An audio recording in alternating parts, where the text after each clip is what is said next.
Hello everyone, welcome back to my channel. आज के इस वीडियो में हम लोग देखेंगे introduction to book keeping. Introduction to book keeping ये एक अकाउंटेंसी का पार्ट है। अकाउंटेंसी और बुक कीपिंग में थोड़ा बहुत फ़र्क है। ये पार्ट आपको 11th स्टैंडर्ड में मिलेगा और FYJC।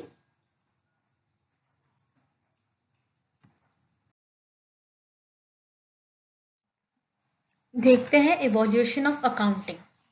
अभी क्या है कि हम लोग अलग अलग तरह के हमारे कंट्री में बिजनेस है, तो हर एक बिजनेस में छोटा बिजनेस हो बड़ा बिजनेस हो कुछ ना कुछ ट्रांजैक्शंस होते हैं।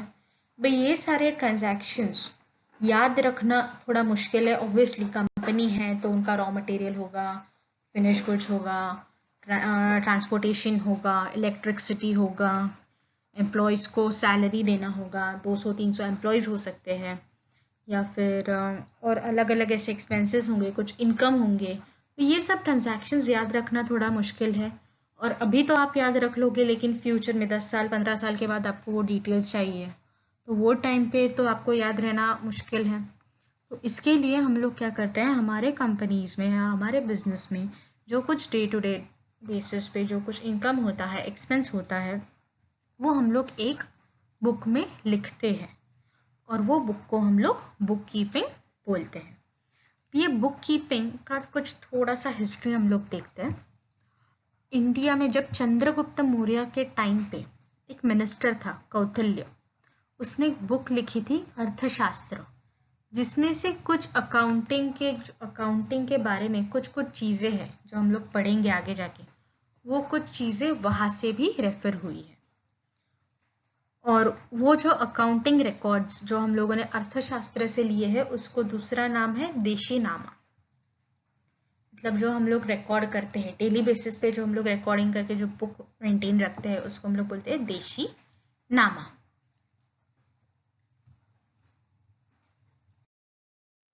ओके। फिर अर्लियर डेज में क्या होता था, जो अकाउंटिंग हम लोग करते थे, मतलब अकाउंटिंग पहले जो होता था वो कौन करता था, जो प्रॉपर्टी मैनेज करता था, वो अकाउंटिंग देखते थे। बाद में कैसे हुआ कि जो प्रॉपर्टी के पर्टिकुलर प्रॉपर्टी के जो ओनर है, वो लोग उसका अकाउंटिंग देखने लगे। अभी ये अकाउंटिंग में क्या होता है या बुक कीपिंग में क्या होता है, दो पार्ट रहता है, डेबिट और क्रेडिट। अभी ये एवरी ट्रांजैक्शन के हिसाब से या कौन पर्सन कर रहा है उस हिसाब से ये डिफर करता है। एक में हम लोग जो पैसा, जिसको पैसा मिलने वाला है, और दूसरे साइड जिसको पैसा जाने वाला है, ये देखते हैं। ये जो डेबिट एंड क्रेडिट का कंसेप्ट है वो 12th सेंचुरी में फाउंड हुआ है। अभी ये हुआ सिंगल एंट्री रिलेटेड, मतलब जिसमें हम लोग सिंगल एंट्री करते हैं। अभी दूसरा पार्ट है double entry of book keeping. जो वो डबल एंट्री है वो 1494 में ल्यूका डी बार्गो पैसिलियो, एक इटालियन मर्चेंट है, उसने इंट्रोड्यूस किया था। उसने इंट्रोड्यूस करने का रीज़न मोस्ट ऑफ ये था कि धीरे धीरे कंपनीज बढ़ रहे हैं। सिंगल एंट्री जो हम लोग करते हैं, नॉर्मल ट्रांजैक्शंस जो हम लोग करते हैं, उसमें क्या होता है कि रिकॉर्ड तो हो जाता है, बट वो डिटेल रिकॉर्ड नहीं होता। उससे थोड़ा और डिटेल में रिकॉर्ड करना होगा, तो उसके लिए हम लोग double entry book keeping start करते हैं। ये डबल एंट्री बुक कीपिंग जो 1494 में ल्यूका डी बार्गो ने इंट्रोड्यूस किया था, वो मोस्टली कैरिड आउट किसने किया था, जॉइंट स्टॉक कंपनीज ने किया था। Double entry most of help करता है। जो सिंगल एंट्री में क्या होता है कि वन साइडेड एंट्रीज रहता है, डबल एंट्री में क्या होता है, टू साइडेड एंट्रीज रहता है। तो वो ये जो टू साइडेड एंट्रीज रहता है, it will help you more कि आपको और अच्छे से डिटेल में पता चले कि ट्रांजैक्शन क्या हुआ है, कैसे हुआ है, किसको हुआ है। और ये इजी है इवन ओनर्स और इन्वेस्टर्स, मतलब जो ओनर है कंपनी के, जो मैनेजर्स है, या फिर जिन्होंने कंपनी स्टार्ट करने के लिए उसमें इन्वेस्ट किया है, वो लोगों को as compare to the single entry ये इजी टू अंडरस्टैंड है। पहले के ज़माने में क्या था, जब सेंचुरी, जो बहुत पहले की जो सेंचुरी थी, वो टाइम पे क्या था कि accounting was only financial information. Accounting was only for the financial information. बाद में आगे जाके मैनेजमेंट ने कुछ चेंजेस किया। मतलब फाइनेंशियल अकाउंटिंग तो था, उसके साथ वापस एक आया मैनेजमेंट अकाउंटिंग, जो एक सेपरेट पार्ट ऑफ अकाउंटिंग है। मैनेजमेंट अकाउंटिंग मतलब टू मैनेज, मतलब क्या है कि एक कंपनी का लाइक मैकडॉनल्ड्स का बहुत सारा ब्रांच है, तो पर्टिकुलर ब्रांच का अकाउंटिंग करना और सबको मर्ज करके मैनेज करना, उसको बोलते हैं मैनेजमेंट अकाउंटिंग। अकाउंटिंग कंपनीज में होता है, लेकिन धीरे धीरे जैसे कंपनीज बढ़ते गए वैसे सोशली इन्वेस्टर्स शेयर्स में वगैरह इन्वेस्ट करने लगे। इसके वजह से up to now like 21st century तक अकाउंटिंग जो है वो बहुत चेंज हुआ है। जैसे जैसे हमारा ग्रोथ होता गया, कंपनीज का ग्रोथ होता गया, इन्वेस्टर्स बढ़ते गए, वैसे अकाउंटिंग सिस्टम्स भी थोड़ा थोड़ा चेंज होते गए। अभी थोड़ा और डिटेल में अकाउंटिंग के बारे में हम लोग पढ़ते हैं, देखेंगे। बुक कीपिंग एक सिस्टमैटिक रिकॉर्ड रहता है, जो हमारा जो कंपनी है उसका फाइनेंशियल ट्रांजैक्शंस, मतलब हम लोगों ने कुछ खरीदा बेचा, हमारा लॉस, इनकम, एक्सपेंसेस, प्रॉफिट, ये सब हम लोग एक सिस्टमैटिक वे में हम लोग रिकॉर्ड करते हैं। मतलब अभी एक एग्जांपल लेते हैं कि आपका कंपनी है, आप कंपनी में जो भी ट्रांजैक्शंस करते हो, मतलब आपने कुछ खरीदा, रॉ मटेरियल खरीदा, आज आपने खरीदा, बट एक साल बाद आपको याद रहेगा कि आपने कितने में खरीदा, क्या खरीदा, या फिर वो आपका जो बिल रहता है, जो हम लोग कुछ खरीदते हैं वो टाइम पे जो बिल मिलता है, वो बिल क्या तब तक आपके पास रहेगा, नहीं रहेगा, आपको पता नहीं ना, खो सकता है। तो ये जो भी आप एक्सपेंसेस, इनकम या फिर जो कुछ आप ट्रांजैक्शंस करते हो इन योर कंपनी, तो वो ट्रांजैक्शन हम लोग सिस्टमैटिकली, मतलब डेट वाइज या फिर जब जब जो जो हुआ है उसके डिटेल्स हम लोग रिकॉर्ड करते हैं।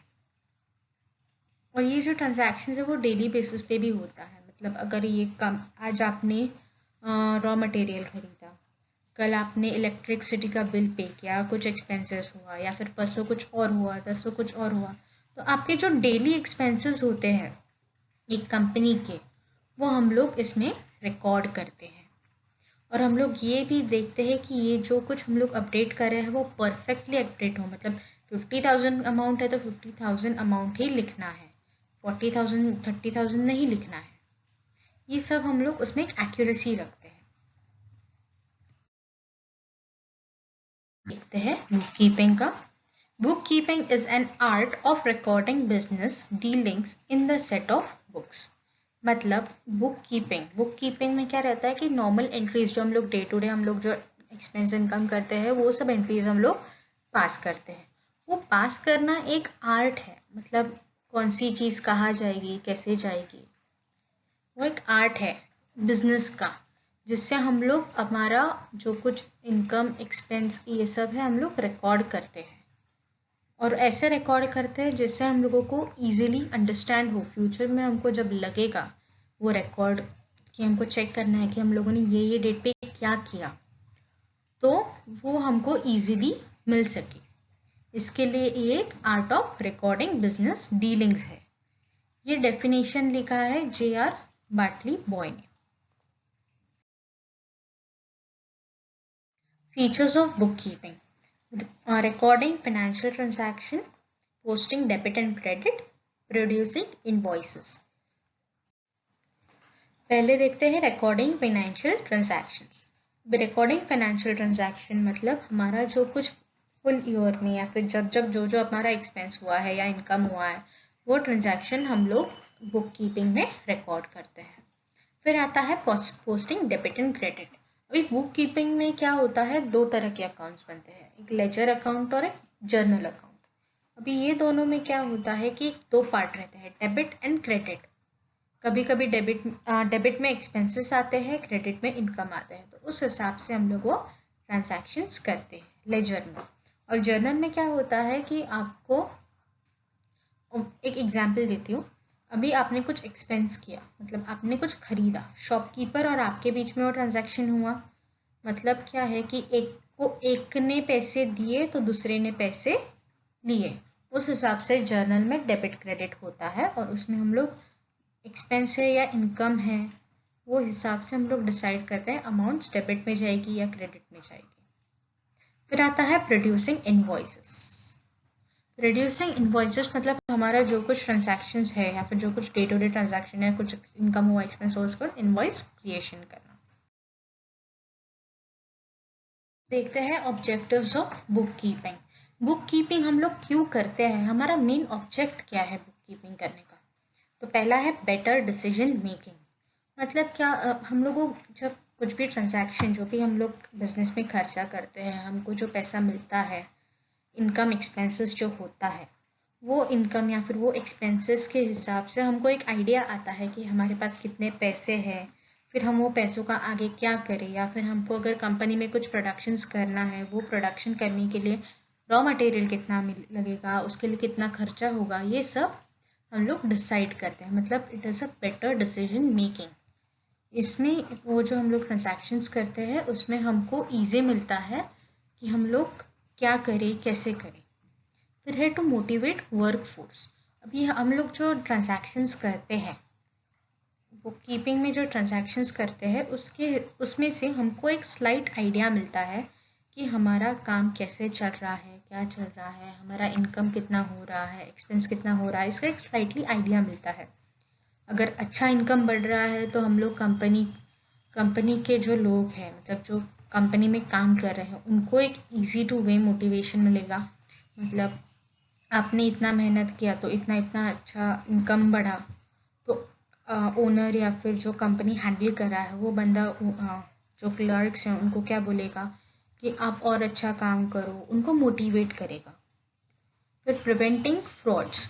अभी हम लोग डे टू डे ट्रांजैक्शंस अगर करेंगे तो उससे क्या होगा कि फ्यूचर में हमारे कुछ भी फ्रॉड हो रहे होंगे, या फिर कोई ऐसा एक बंदा रहेगा जो आपका रॉ मटेरियल चोरी कर रहा है, या फिर 5,000 के बदले 10,000 रुपये का ट्रांजैक्शन दिखा रहा है।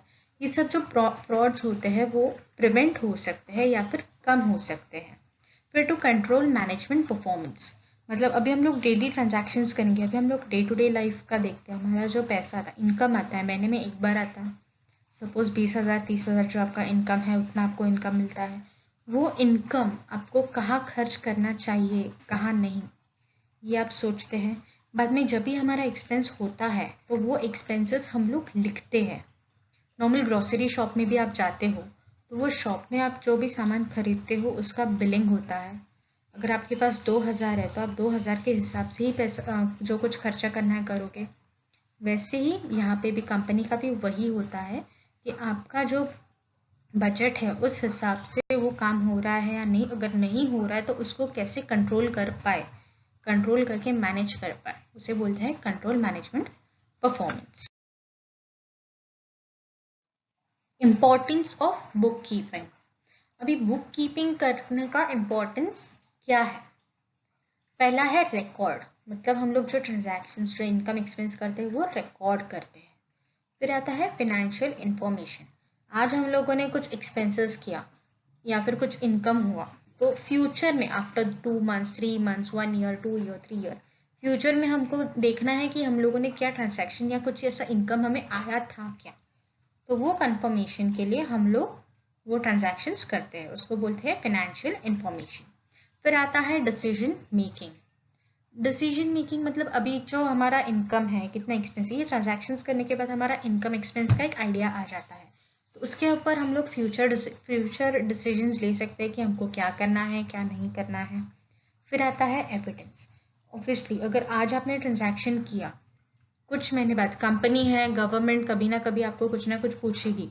तो गवर्नमेंट ने पूछ लिया कि आपको ये पैसे या फिर ये इनकम कहाँ से आया, तो ये कंफर्मेशन के लिए ये जो ट्रांजैक्शंस है वो हम लोग कंपनी को, गवर्नमेंट को दिखा सकते हैं एज अ एविडेंस की हम लोगों ने रिकॉर्ड किया है, ये इसके डिटेल्स है और इसका ये कुछ बिलिंग आपके पास रहेगा, वो आप दिखा सकते हैं। फिर आता है टैक्स लाइबिलिटी। मतलब हमारा जो टैक्स है वो हमको कितना पे करना है, हम लोग कितना लाइबल है टू पे द टैक्स, हमारे इनकम और एक्सपेंस पे डिसाइड होता है। अभी देखते हैं utility of book keeping. Utility of book keeping मतलब ये जो हम लोग बुक कीपिंग, जो हम लोग रिकॉर्ड्स करते हैं, मतलब जो ट्रांजैक्शंस पास करते हैं, वो ट्रांजैक्शंस किसको किसको यूजफुल होगा। ओनर को, ऑब्वियसली ओनर को तो खुद के कंपनी में क्या चल रहा है वो जानने का पूरा हक है, तो उसको तो पता चलेगा। फिर आता है मैनेजमेंट, जो कंपनी मैनेज कर रहा है।